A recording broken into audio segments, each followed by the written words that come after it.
So, Subito Pico Valletta yesterday. I had too little time, and in the end couldn't do the 50k race. It's easy to get to the race, be really excited and then want to do something that you with any kind of rational thinking isn't possible. So you need to be rational, realize what's possible. Good look for me that yesterday there was an 11k race as well. So I did the 11k race, and that's the last 11k, so 2,400 meters altitude is the start line. You finish at the peak at 3,350 meters. So 8.5–9% gradient for 11k. It's a hard run, and it's the hardest part of the race that I've done 8–9 times Subito Pico Valletta.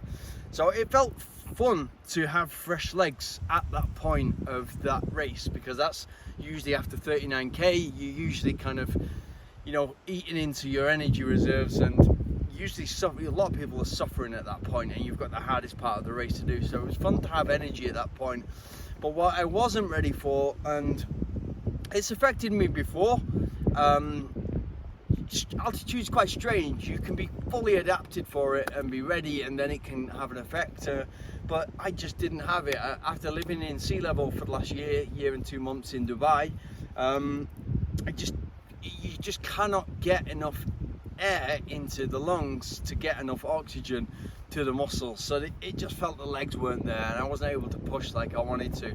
And my heart rate was 180, maybe 190 before I even knew it.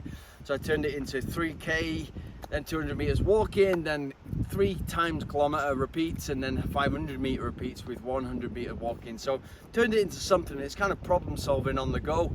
But the happy takeaways are that I could make it to the finish line. So if I could do 11k at 9% gradient, the calf is ready, and it's ready to go into that next phase, that next cycle of training, which is really important.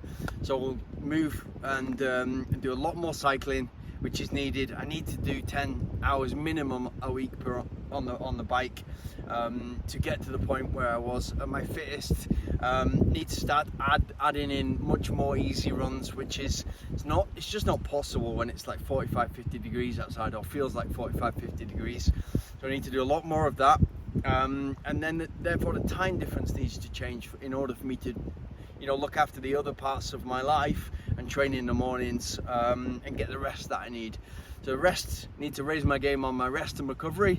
Diet is good, diet is great, diet is always great. Need to do much more time on the bike, and then with that comes much more volume in running, and then I need to continue doing the interval training that I'm doing, because that's great, but factor in those long runs, and I'm definitely missing those long runs that I've just not been able to do because my calf has just been, it feels like a breaking point for so long. But now that's fixed.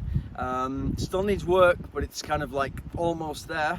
It's exciting, so I'm excited to move on to the next phase of this training, and then that will lead to a really good season at the end of this year and starting next year. I'm excited.